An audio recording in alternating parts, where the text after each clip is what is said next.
ان کے آگے وہ حمزہ کی جانبازیاں، شیر غران سطوت پہ لاکھوں سلام۔ حمد و ثنا کے بعد نبی مکرم، شفیع معظم، شہنشاہ مدینہ، راحت قلب و سینہ، امام الانبیاء، سرور کائنات، جان کائنات، جان جہان کائنات بلکہ اصل کائنات، جناب حضرت محمد مصطفیٰ صلی اللہ تعالیٰ علیہ وآلہ وسلم کی بارگاہ بے کس پناہ کے اندر ہدیہ درود و سلام کا نذرانہ پیش کرنے کے بعد میرے نہایت واجب الاحترام استاد محترم اور بزرگوں دوستو، السلام علیکم ورحمۃ اللہ وبرکاتہ۔ اللہ رب العزت کے احسان سے خالق کائنات نے ایک مرتبہ پھر سے ہمیں جمعۃ المبارک کا بابرکت دن عطا فرمایا۔ اللہ رب العزت کے پیارے محبوب صلی اللہ تعالیٰ علیہ وآلہ وسلم نے ارشاد فرمایا کہ جس شخص نے مجھ پر جمعہ والے دن 80 مرتبہ درود پاک پڑھا، کریم نبی فرماتے ہیں کہ اللہ تبارک و تعالیٰ اس کے 80 سال کے گناہوں کو معاف فرما دیتا ہے۔ جو 80 مرتبہ درود پاک پڑھتا ہے جمعہ والے دن، فرمایا اس کے 80 سال کے گناہوں کو معاف فرما دیا جاتا ہے۔ اور پھر فرمایا کہ جو ایک مرتبہ درود پاک پڑھتا ہے اس پر اللہ رب العزت 10 رحمتیں نازل فرماتا ہے اور اس کے 10 گناہ معاف فرما دیتا ہے اور اس کے 10 نیکیاں لکھ دی جاتی ہیں۔ تو اس دن کی بہت سی برکات ہیں۔ اللہ رب العزت ہمیں اس دن کے اندر بلکہ اس دن کے علاوہ بھی نیکیاں کرنے کی توفیق عطا فرمائے اور ہم سب کو حضور جان جانا صلی اللہ تعالیٰ علیہ وآلہ وسلم کی بارگاہ اقدس کے اندر زیادہ سے زیادہ درود و سلام کا نذرانہ پیش کرنے کی توفیق عطا فرمائے۔ سامعین محترم، آج جس موضوع پر گفتگو کروں گا، حضرت امیر حمزہ رضی اللہ تعالیٰ عنہ حضور کے چچا جان، آپ کی ولادت و شہادت کے متعلق چند احادیث آپ کی بارگاہ میں پیش کروں گا۔ خالق کائنات میری زبان پر کلمۃ الحق جاری فرمائے اور آپ کو اس پر عمل کرنے کی توفیق عطا فرمائے۔ قاضی سلمان منصور پوری رحمۃ اللہ تعالیٰ علیہ آپ لکھتے ہیں اپنی کتاب کے اندر کہ ابو جہل ایک مرتبہ حضور صلی اللہ تعالیٰ علیہ وآلہ وسلم مجلس میں تشریف فرما تھے، تو ابو جہل نے حضور سے سوال کیا، حضور نے اس کو جواب دے دیا، اس نے پھر سوال کیا، پھر جواب دے دیا۔ ایسے بہت سوالات کرتا تھا مجمع کے اندر، اس کے علاوہ بہت تنگ کرتا تھا حضور کو۔ حضور صلی اللہ تعالیٰ علیہ وآلہ وسلم اس کو بعض اوقات جواب دے دیتے اور بعض اوقات چپ ہو جاتے۔ اللہ تعالیٰ نے قرآن پاک کے اندر ارشاد فرمایا وَإِذَا خَاطَبَهُمُ الْجَاهِلُونَ قَالُوا سَلَامًا، اور جب تم سے جاہل مخاطب ہو تو بس اسے کو سلام سلام، بس زیادہ اس کے ساتھ بات نہیں کرنی۔ اسی کے تحت حضور صلی اللہ تعالیٰ علیہ وآلہ وسلم نے اس کو جواب نہیں دیا۔ ایک مرتبہ حضور صلی اللہ تعالیٰ علیہ وآلہ وسلم جنگل کا سفر کر رہے تھے، جنگل میں جا رہے تھے، تو سامنے سے وہ آ گیا اور آ کر حضور سے پھر الٹے سیدھے سوال کرنا شروع کر دیے اس نے کہ آپ کیا چاہتے ہیں؟ حضور نے فرمایا کہ میں چاہتا ہوں کہ تمام لوگ اللہ تبارک و تعالیٰ کی وحدانیت بیان کریں، اللہ تبارک و تعالیٰ کی عبادت کریں، جو حقیقی خدا ہے ہمارا اس کی عبادت کریں۔ تو اس نے حضور نے جب اس کو جواب دیا، اس نے پھر الٹے سیدھے سوالات کرنا شروع کر دیے، تو حضور نے اس کا جواب نہ دیا۔ اس کے ہاتھ میں ایک سوٹی تھی، اس نے حضور صلی اللہ تعالیٰ علیہ وآلہ وسلم کے سر میں ماری، حضور کا سارا انور پھٹ گیا، خون جاری ہو گیا۔ حضور صلی اللہ تعالیٰ علیہ وآلہ وسلم گھر چلے گئے، تو یہ سارا ماجرا، یہ سارا معاملہ حضرت امیر حمزہ رضی اللہ تعالیٰ عنہ آپ کی ایک لونڈی تھی، اس نے دیکھ لیا۔ حضرت امیر حمزہ رضی اللہ تعالیٰ عنہ آپ کو جو مشاغل پسند تھے، جو آپ کو کام پسند تھے، ان میں سے چند یہ بھی ہیں، آپ گھوڑ سواری بڑی بہترین کرتے تھے، گھوڑے کی سواری بہت کرتے تھے، تیر بازی بڑی کرتے تھے، نیزہ بازی بڑی کرتے تھے، اور آپ کو جب سب سے زیادہ مشغلہ پسند تھا وہ آپ شکار، آپ کو سب سے زیادہ پسند تھا، آپ شکار بڑا فرماتے تھے۔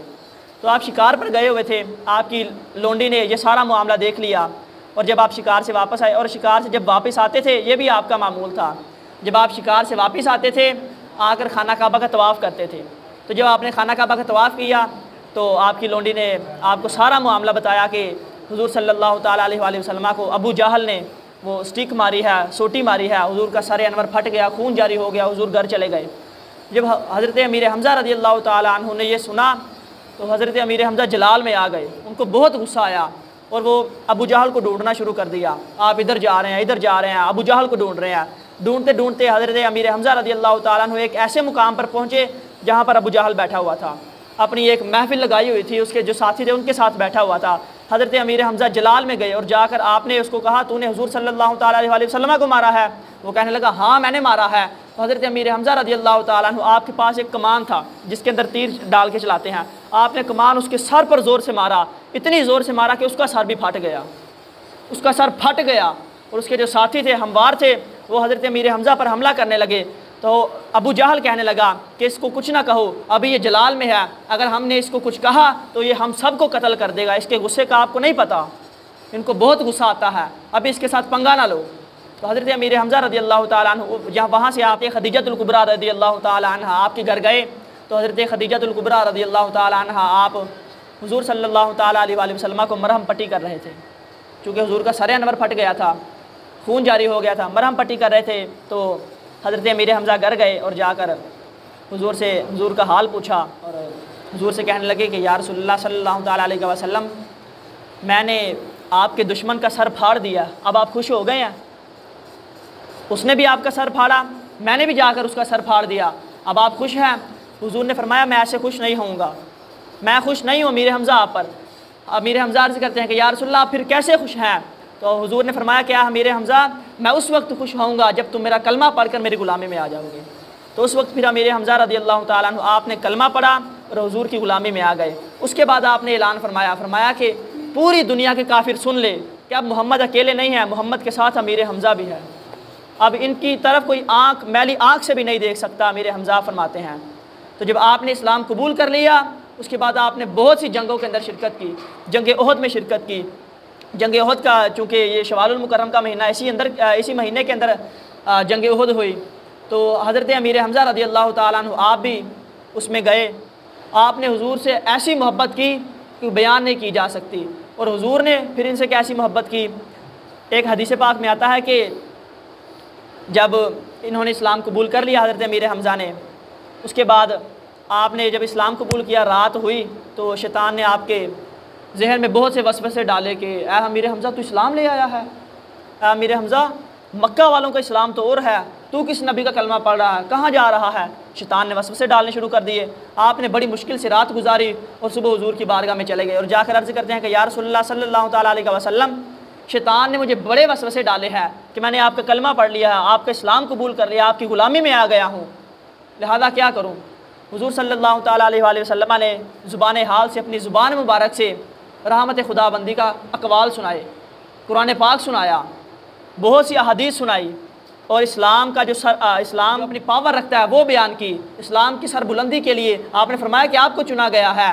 تو حضرت امیر حمزہ فرماتے ہیں کہ جب حضور نے اتنی باتیں مجھ سے کی، اس کے بعد میرا دل اسلام کی روشنی سے منور ہو چکا تھا، اس وقت میرا دل اسلام کی روشنی سے منور ہو چکا تھا، پھر مجھے کوئی ڈر نہیں تھا کہ شیطان چاہے آ جائے، شیطان کا بھی شیطان سردار آ جائے تو مجھے کوئی کچھ نہیں کر سکتا۔ تو حضور صلی اللہ تعالیٰ علیہ وآلہ وسلم نے حضرت امیر حمزہ کے بارے میں کیا فرمایا؟ ایک مرتبہ حضرت جبریل امین آپ حضور کی بارگاہ میں تشریف لائے اور آ کر عرض کرتے ہیں کہ یا رسول اللہ، حضرت امیر حمزہ کے مقام کا آپ کو پتہ چلا؟ اللہ رب العزت نے ان کو کیا مقام عطا کیا ہے؟ حضور فرماتے ہیں کہ مجھے نہیں ابھی پتہ چلا۔ تو حضرت جبریل امین عرض کرتے ہیں کہ یا رسول اللہ، آپ کے چچا حضرت امیر حمزہ رضی اللہ تعالیٰ عنہ کا مقام یہ ہے کہ اللہ رب العزت نے زمین سے لے کر آسمان تک ان کا ایک نام مقرر کیا ہے۔ حضور فرماتے ہیں کہ اے جبریل، کیا نام مقرر کیا ہے؟ سے عرض کرتے ہیں کہ یا رسول اللہ، ان کا جو نام لکھا گیا ہے، زمین اور آسمان کے درمیان جو نام لکھا گیا ہے وہ لکھا گیا اسد اللہ و اسد الرسول۔ فرمایا کہ یہ اللہ کا بھی شیر ہے، رسول اللہ کا بھی شیر ہے۔ حضرت امیر حمزہ یہ اللہ کے بھی شیر ہے اور رسول اللہ کے بھی شیر ہیں، یہ اللہ رب العزت نے ان کا نام رکھا ہے، حضرت امیر حمزہ رضی اللہ تعالیٰ عنہ کا۔ اور حضور نے ان سے کیسی محبت فرمائی۔ ایک مرتبہ حضرت جابر بن عبداللہ رضی اللہ تعالیٰ عنہ آپ روایت کرتے ہیں کہ ہم میں سے صحابی تھے، کسی کے گھر بیٹا پیدا ہوا اور وہ حضور صلی اللہ تعالیٰ علیہ وسلم کی بارگاہ اقدس کے اندر پیش ہوئے۔ اور عرض کرتے ہیں کہ یا رسول اللہ صلی اللہ تعالیٰ علیہ وسلم ان کا نام کیا رکھوں؟ ما نسمیہ، ان کا نام کیا رکھوں؟ میرے گھر بیٹا پیدا ہوا ہے، ان کا نام کیا رکھوں؟ حضور صلی اللہ تعالیٰ علیہ وآلہ وسلم نے فرمایا کہ مجھے جو ناموں میں سب سے زیادہ نام پسند ہے نا وہ حمزہ ہے، امیر حمزہ مجھے سب سے زیادہ نام پسند ہے۔ تو اس پھر صحابی نے حضور صلی اللہ تعالیٰ علیہ وآلہ وسلم کے کہنے پر اپنے بیٹے کا نام بھی امیر حمزہ رکھ دیا۔ یہ تھا ان کا عالم۔ اور جنگ احد کے اندر آپ نے 31 کفار کو واصل جہنم کیا۔ اس طرح آپ لڑے تھے، آپ نے تلوار پکڑ لی اور ان کی صفوں میں داخل ہو گئے، ان کو ایسا قتل کیا کہ تاریخ اسلام کے اندر آپ کا نام اب تک روشن ہے اور تا قیامت روشن رہے گا۔ حضرت سعد بن ابی وقاص رضی اللہ تعالیٰ عنہ جو حضور کے رستے میں چلتا ہے، پھر حضور اس کے بارے میں کیا فرماتے ہیں یہ ذرا توجہ سے سنیے گا۔ حضرت سعد بن ابی وقاص رضی اللہ تعالیٰ عنہ آپ فرماتے ہیں کہ جنگ لگی ہوئی تھی تو میں تیر چلا رہا تھا، تو جب میں نے ایک تیر چلایا حضور صلی اللہ تعالیٰ علیہ وآلہ وسلم نے میری طرف دیکھ کر فرمایا یا سعد فداک ابی و امی، فرمایا کہ اے سعد تجھ پر میرے ماں باپ قربان۔ آپ فرماتے ہیں میں نے ایک تیر چلایا، حضور نے ایک مرتبہ فرمایا، میں نے دوسرا تیر چلایا، پھر حضور نے فرمایا کہ یا سعد فداک امی و ابی، تجھ پر میرے ماں باپ قربان۔ فرماتے ہیں تیسرا تیر چلایا، پھر حضور نے فرمایا، چوتھا تیر چلایا، پھر حضور نے فرمایا۔ آپ فرماتے ہیں کہ حتیٰ کہ میں نے 1000 تیر چلائے اور حضور صلی اللہ تعالیٰ علیہ وآلہ وسلم نے 1000 مرتبہ مجھے کہا فداک امی و ابی، اے سعد تجھ پر میرے ماں باپ قربان۔ جو حضور کے رستے میں تیر چلاتے ہیں ان کے بارے میں حضور فرماتے ہیں کہ یا سعد اے سعد فداک امی و ابی، تجھ پر میرے ماں باپ قربان۔ جو حضور کے رستے میں لڑتا ہے، جہاد کرتا ہے، گویا کہ یہاں سے پتہ چلا کہ جو حضور کے رستے میں چلتا ہے حضور اس سے کیسی محبت فرماتے ہیں، فرمایا کہ فداک امی و ابی، اے سعد تجھ پر میرے ماں باپ قربان۔ اور یہ شرف کسی صحابی کو حاصل نہیں ہے حضرت سعد بن ابی وقاص کے علاوہ۔ حضور نے کسی صحابی کو نہیں فرمایا کہ فداک، اتنی مرتبہ نہیں فرمایا فداک امی و ابی، اے فلاں تجھ پر میرے ماں باپ قربان، کسی صحابی کو اتنی مرتبہ نہیں فرمایا، حضرت سعد کو بس فرمایا۔ تو حضرت امیر حمزہ رضی اللہ تعالیٰ عنہ جب جنگ لگی ہوئی تھی تو وحشی اس نے آپ کو شہید کیا۔ وحشی کہتا ہے کہ میرے اندر اتنی ہمت نہیں تھی کہ میں آپ کے سامنے آ کر آپ پر وار کر سکوں۔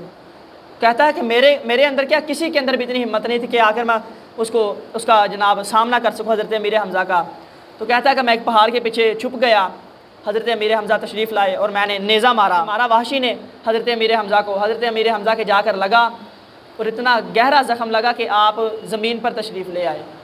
جب آپ زمین پر گر پڑے تو آپ پھر دوبارہ کھڑے ہوئے، لیکن زخم گہرا تھا، آپ پھر زمین پر گر پڑے۔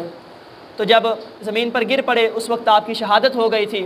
تو لوگ جب جمع ہوئے، اکٹھے ہوئے، تو آپ کو جب حضور صلی اللہ تعالیٰ علیہ وآلہ وسلم کے بارگاہ میں پیش کیا گیا کہ یا رسول اللہ حضرت امیر حمزہ رضی اللہ تعالیٰ عنہ ان کا شہادت ہو چکی ہے ان کی، تو حضور صلی اللہ تعالیٰ علیہ وآلہ وسلم نے فرمایا ان کا کفن دفن کا انتظام کیا جائے۔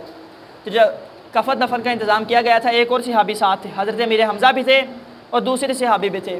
تو 2 کپڑے لائے گئے، کفن کے لیے 2 کپڑے لائے گئے، ایک کپڑا بڑا تھا اور ایک چھوٹا تھا۔ تو حضور نے فرمایا کہ ان کے درمیان قرآن اندازی کی جائے کہ بڑا کپڑا کس صحابی کو دیا جائے گا، چھوٹا کپڑا کس صحابی کو دیا جائے گا۔ حضور کا عدل کا انداز دیکھیے گا ذرا، حضور کے چچا ایک طرف صرف صحابی، فرمایا کہ ادھر بھی قرآن اندازی کی جائے کہ جس کے لیے بڑا کپڑا چنا جائے گا، مختص کیا جائے گا، یہ اسی کو دیا جائے گا۔ تو جب قرآن اندازی کی گئی تو بڑا کپڑا دوسرے صحابی کے لیے نکلا، چھوٹا کپڑا حضرت امیر حمزہ کے لیے نکلا۔ حضرت امیر حمزہ کے کفن کا کپڑا یوں تھا کہ اگر سر پر دیا جائے تو پاؤں ننگے ہو جاتے تھے، اور اگر پاؤں پر دیا جائے تو سر ننگا ہو جاتا تھا، چہرہ نظر آتا تھا۔